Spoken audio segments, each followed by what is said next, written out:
আমরা যে অসাধারণ হইতে পারি না তার বড় কারণ হচ্ছে ঘড়ি নষ্ট। যার ঘড়ি নষ্ট হয়ে গেছে সে অসাধারণ হইতে পারবে না। যার ঘড়ি ঠিক আছে, তার টাইম ঠিক চলবে, সে অসাধারণ হবে। ঘড়ি নষ্ট করার যতগুলো বুদ্ধি আছে তার মধ্যে সবচাইতে ভয়ঙ্কর বুদ্ধি হচ্ছে রাত জাগা।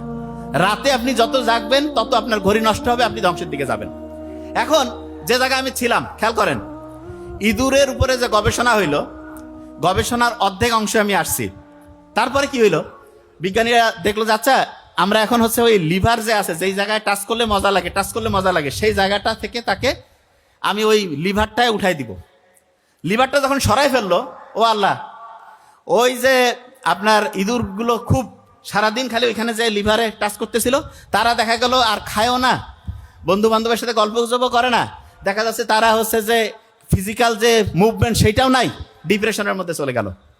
আপনার বাচ্চা কাচ্চা অনেকে আছে না, মোবাইলের মধ্যে অ্যাডিক্টেড। আপনি যে বড় ভুলটা করেন, একবারে কি করেন, যে মোবাইলটা কেড়ে নিলাম, ঠিক আছে, নিয়ে কি করলেন যে তুই তোর মতো থাক, ওকে তো একলাই দূরের মতো বানাই ফেললেন, সে ডিপ্রেশনের মধ্যে চলে যাবে। তাহলে ভাই বুদ্ধিটা কি? বুদ্ধি আছে।